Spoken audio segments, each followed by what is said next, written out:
Hey everyone, welcome to CLAT point and let's start. आज का हमारा द हिंदू न्यूज़ डिस्कशन। काफ़ी कुछ है पढ़ने के लिए, काफ़ी कुछ है सीखने के लिए। बिना समय गवाए शुरू करते हैं, बढ़ते हैं आगे बढ़ेंगे। उससे पहले क्लैट यूजी 2024 के लिए एवेंजर बैच क्लैट पॉइंट लेकर आ चुका है।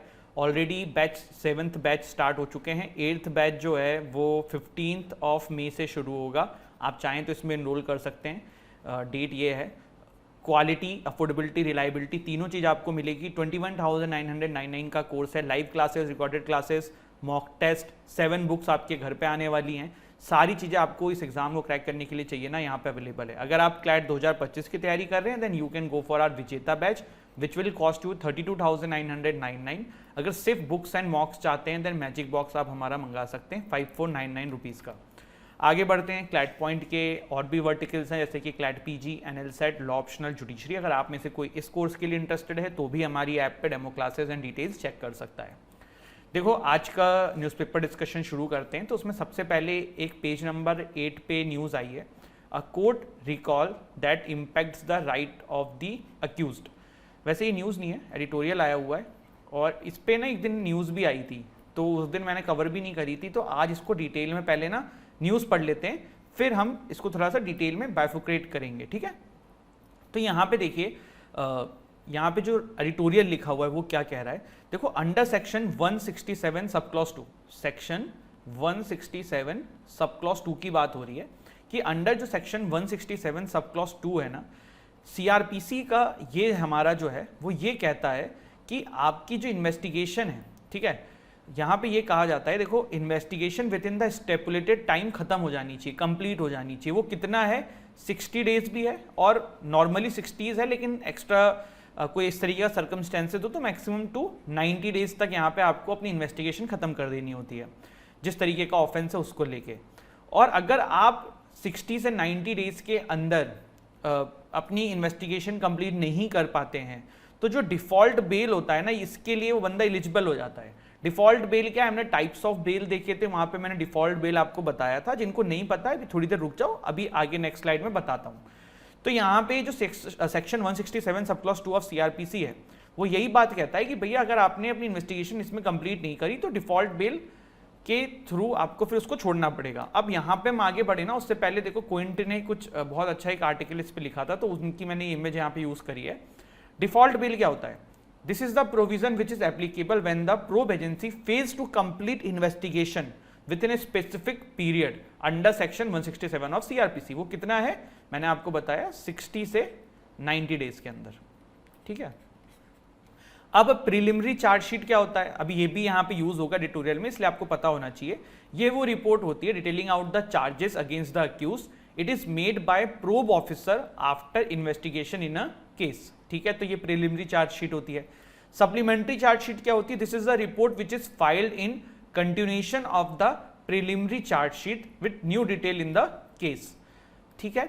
मतलब पहले प्रिलिमिनरी चार्जशीट फाइल हो जाती है, उसके बाद सप्लीमेंट्री चार्जशीट लाई जाती है कि भैया इसमें हमको कुछ और चीजें मिली हैं, ये हमें रखना है, तो ये वाली चीज होती है।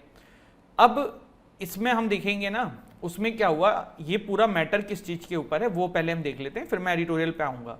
Ritu Chhabria versus union of India का एक जजमेंट आया था हमारी कोर्ट का 26 अप्रैल को, जिसमें ये कोर्ट ने कहा था कि भाई आप अपनी इन्वेस्टिगेशन पूरी नहीं कर पा रहे हो स्टिपुलेटेड टाइम में, तो ये जो बंदा है ना, ये डिफॉल्ट बेल के लिए एलिजिबल है।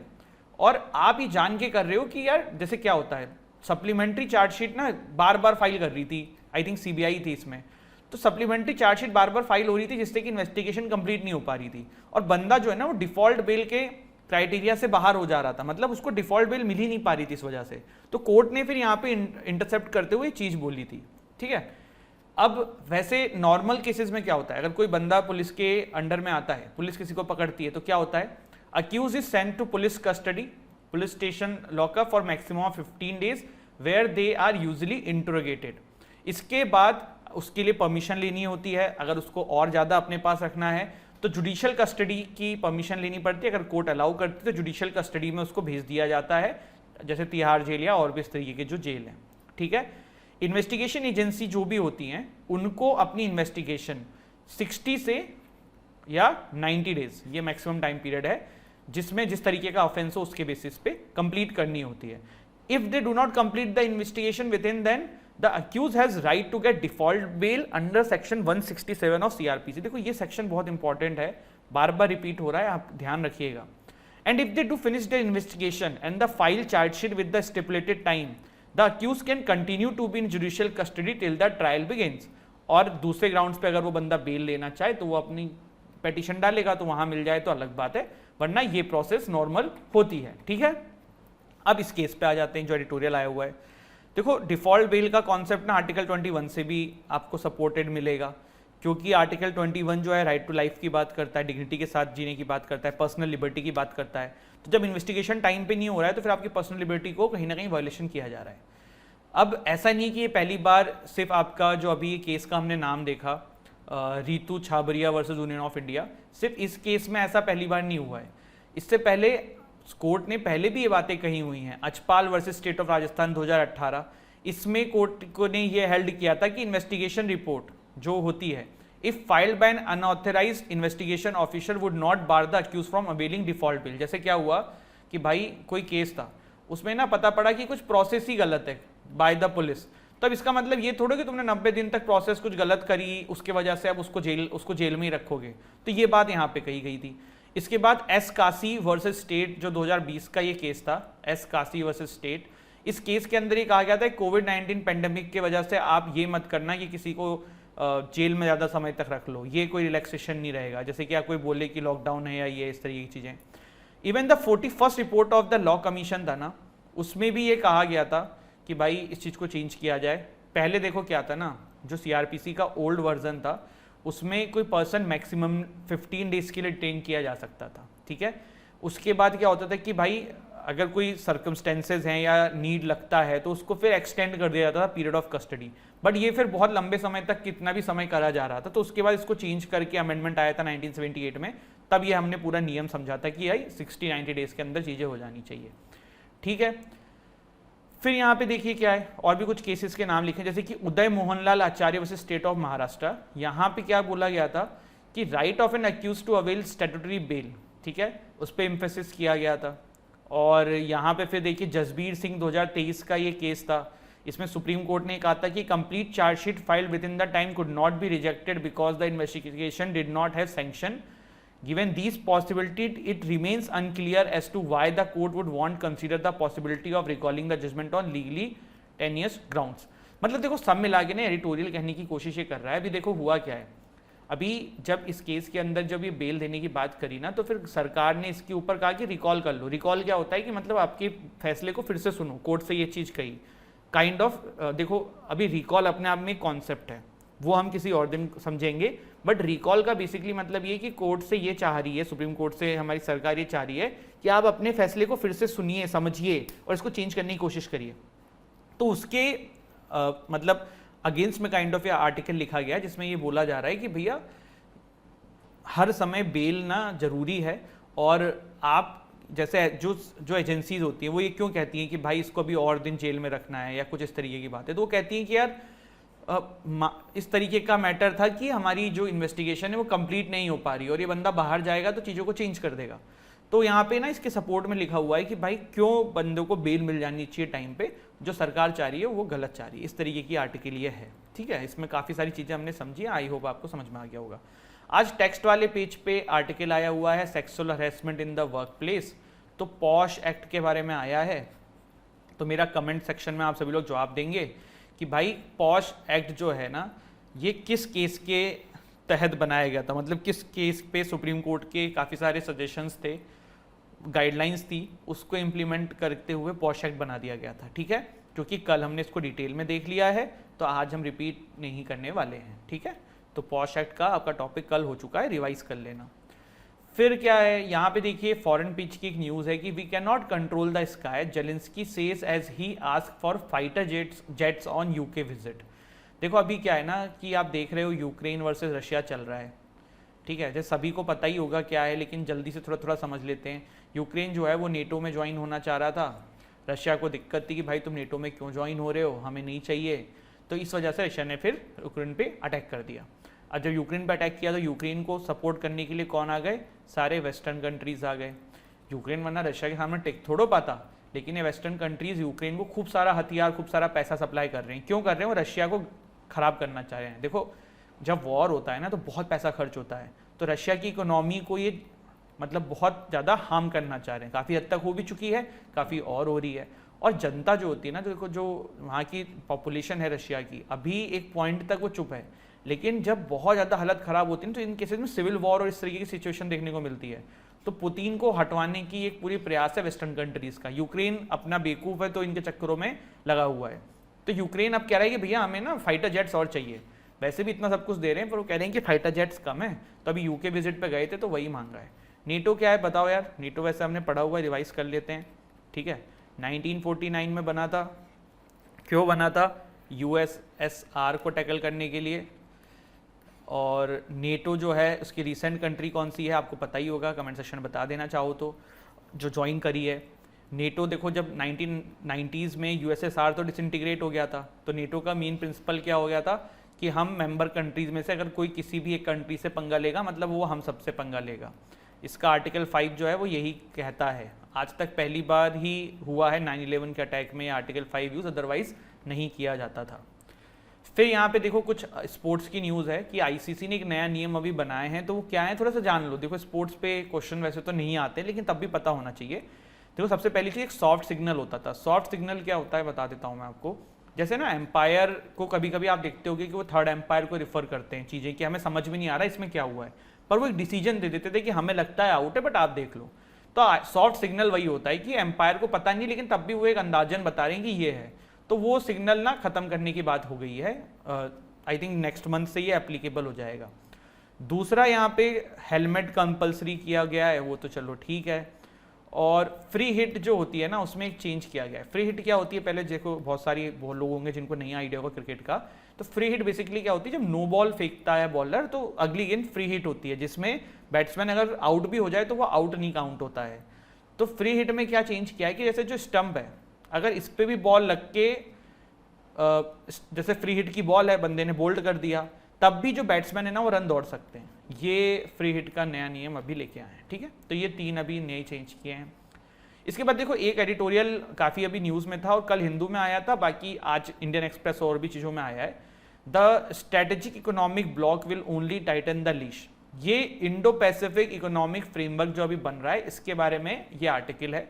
इसको डिटेल में दिखते हैं, ये आपके नोट्स में जाना चाहिए। इंडो पैसिफिक इकोनॉमिक फ्रेमवर्क में कौन कौन सी कंट्रीज़ है, तो India, Japan, United States, Australia, Fiji, New Zealand, फिर Brunei, Indonesia, South Korea, Malaysia, Philippines, Singapore, Thailand and Vietnam. तो these countries for strategic economic Indo Pacific economic framework, IPEFB इसको बोलते हैं। तो ये इकोनॉमिक इनिशिएटिव है, लॉन्च किया गया है यूएस के द्वारा, जॉय बाइडेन के द्वारा 23 मई 2022 को शुरू किया गया था। Total 14 participating founding member Nations हैं इसके, और ये ओपन है और भी कंट्रीज इसमें ज्वाइन कर सकती हैं। ये इंडो पैसिफिक इकोनॉमिक जो फ्रेमवर्क है ये 40% ऑफ द ग्लोबल GDP करता है, दिखाता है, एंड 28% ऑफ वर्ल्ड स्टेट ये कंसिस्ट करता है। एक देखो अमेरिका ने ना 2017 में ट्रांस पैसिफिक पार्टनरशिप स्टार्ट करी थी, तो ये उससे कंपेयर करते हैं, बाद में ख़त्म कर दी गई थी, तो लोग कहते हैं कि यार उसी तरीके का बनाया हुआ है। जो ये इंडो पैसिफिक इकोनॉमिक फ्रेमवर्क है इसके 4 पिलर्स हैं, trade, supply chains, clean economy, fair economy. India ने ना इसके 3 पिलर्स ज्वाइन किए हुए हैं, ट्रेड पिलर ज्वाइन नहीं किया है। ट्रेड पिलर बेसिकली क्या है कि देखो फिर वो ना फ्री ट्रेड एग्रीमेंट टाइप का हो जाएगा कि आपको भाई आप किसी से इंपोर्ट करते हो, किसी से एक्सपोर्ट करते हो, तो जब कोई कंट्री आपके यहाँ से इंपोर्ट करेगी तो आप उसको टैक्स ज़्यादा नहीं लगा पाओगे, और आप किसी के यहाँ से लोगे तो आपको भी वो चीज़ वाइस वर्सा मिलेगा, ठीक है। तो ये वाला इशू है। इंडिया ने ट्रेड पिलर क्यों नहीं किया? देखो इन कंट्रीज़ के आप नाम देखोगे ना तो इसमें नीचे की जो कंट्रीज़ आप देखोगे तो यहाँ से हम कुछ ज़्यादा इंपोर्ट नहीं करते हैं, हम यहाँ पे ज़्यादा एक्सपोर्ट करते हैं। फिर भारत का जो रेवेन्यू है ना वो आना बंद हो जाएगा, ठीक है। देखो इंडिया का एक्सपोर्ट चाइना से बहुत ज़्यादा है, इंपोर्ट तो चाइना के साथ अगर हम चाइना को बेचते भी हैं, तो देखो जब RCEP हो रहा था, रीजनल कॉम्प्रिहेंसिव इकोनॉमिक पार्टनरशिप, जिसमें चाइना लीड कर रहा था, भारत ने वो ज्वाइन क्यों नहीं किया था? क्योंकि चाइना भी हमारे यहाँ से बहुत सामान लेता था और चाइना से हमारे पंगे चल रहे हैं, ठीक है। तो इसलिए हम वहाँ पे चाइना के साथ नहीं खड़े थे। अब इंडिया US के काइंड ऑफ क्लोज ही है, क्योंकि चाइना से बन नहीं रही है, और यूएस को भी इंडिया बहुत ज़रूरी है, क्योंकि वो भी जानता है कि चाइना को टैकल इंडिया के थ्रू ही किया जा सकता है। तो इसीलिए भारत ने इसको ज्वाइन कर लिया है, बट ट्रेड वाला नहीं किया है। भारत ने कहा है कि भैया हम ट्रेड पिलर ज्वाइन नहीं कर पाएंगे, ये हमारे इकोनॉमी इंटरेस्ट के लिए अच्छा नहीं है। बाकी भारत ने सारे ज्वाइन कर लिए हैं। आरसीईपी मैंने आपको बताया था, ठीक है, कि क्यों भारत ने ज्वाइन नहीं किया है, ठीक। और भारत ने क्यों ज्वाइन किया, क्योंकि इन दी एंड यूएस के अभी हम पास हैं, चाइना से हमारी बन नहीं रही है, तो वो वाली चीज़ है। बाकी आप इन कंट्रीज़ को देख सकते हैं जो भी इसमें हैं, जैसे Vietnam, south Korea, Japan, Philippines, Brunei, Australia, Indonesia, Singapore, Thailand, India, Malaysia, ठीक है, ये यूएस हो गया। यूएस के द्वारा इसको शुरू किया गया है। अब देखो एक आर्टिकल जो है ना, बोट ट्रेजेडी वाला हमने आर्टिकल डिस्कस किया था, तो थोड़ा सा नोट्स आपने बनाए होंगे इसके, जो केरला में हुई है, थोड़ा सा इसमें और देख लेते हैं। अटलांटिक नाम की ये बोट थी जिसके ऊपर ये इंसिडेंट हुआ था। क्यों ऐसे इंसिडेंट्स होते हैं, पहले थोड़ा सा समझने की कोशिश करते हैं। सबसे पहले देखो ओवरलोडिंग ऑफ द बोट, भाई इसमें भी यही था कि जितनी कैपेसिटी थी ना उससे ज़्यादा लोग बैठे हुए थे। ये बोट भी अनरजिस्टर्ड थी, सरकार के रेगुलेशन में भी नहीं थी, और सेफ्टी मेजर्स भी नहीं थे। अगर ये हर बंदा पहना होता जो सेफ्टी जैकेट होती है, तो कोई भी नहीं डूबता ना। और देखो मैं आप लोगों को भी सजेशन देता हूँ, कभी आप लोग जब बस से ट्रैवल करते हैं या फिर आप कहीं बोटिंग करने जाते हैं, तो हम लोग ना सोचते ही नहीं है। बस में हम पता पड़ता है प्राइवेट बसें जो गाँव या मतलब छोटे जगहों पर चलती हैं, आप देखते हो कि यार वो ओवरलोड करते हैं। मैं कह रहा हूँ आप लेट हो जाओ, और आप अपने पेरेंट्स को भी गाइड करना, आप लोग भले लेट हो जाओ, लेकिन ऐसे गाड़ियों में ऐसे उसमें मत बैठो, क्योंकि हर चीज़ की एक कैपेसिटी होती है। आप ऐसे समझो, आप as a man, as a women, आपका एक कैपेसिटी है कि आप अपने हाथों में कितना वजन उठा सकते हो। जब ज़्यादा वजन आपको ऊपर लाद दिया जाएगा, आप गिर जाओगे। तो ये सामान भी ऐसे ही होते हैं, तो ये चीज़ थोड़ा आप लोग भी ध्यान रखिएगा। देखो न्यू इंडियन वेसल एक्ट 2021 था हमारे देश में, और उसके बावजूद भी इस तरीके के इंसिडेंट हो रहे हैं। बोट्स का तो बहुत ही ज़्यादा हो रहा है, बस का हमने मध्य प्रदेश में अभी 4-5 दिन पहले ही देखा था। तो ये जो न्यू इनलैंड वेसल एक्ट है ना 2021 से, क्या कहता है, ये कहता है कि quality and safety standards boat के सारे होने चाहिए। ये inland vessel without proper registration चलने के लिए मना करता है। ये गवर्नमेंट को पावर देता है कि वो डिटेन कर सकती हैं ऐसी बोट जो ओवरलोडिंग कर रही हैं, अनरजिस्टर्ड हैं। तब भी ये सारी चीज़ें हो रही हैं, जो कि एक अपने आप में देश के लिए अच्छा नहीं है। तो ये थोड़ा सा एक छोटा आर्टिकल था, हमने यहाँ पे देखा, ठीक है। कल किसी का कमेंट आया था कि सर म्यांमार क्राइसिस को ना एक बार रिवाइज करा दो, तो जल्दी से मैं करा देता हूँ, ध्यान से सुन लेना। म्यांमार में भी ब्रिटिशर्स की कॉलोनी थी। 1948 was the year I think जब इनको भी आज़ादी मिली थी, ठीक है। 1948 में इनको आज़ादी मिली। उसके बाद क्या हुआ, वहाँ पे थोड़ी दिन डेमोक्रेसी रही थी, फिर सिविल वॉर हुआ, और उसके बाद मिलिट्री ने शासन अपने अंडर में ले लिया।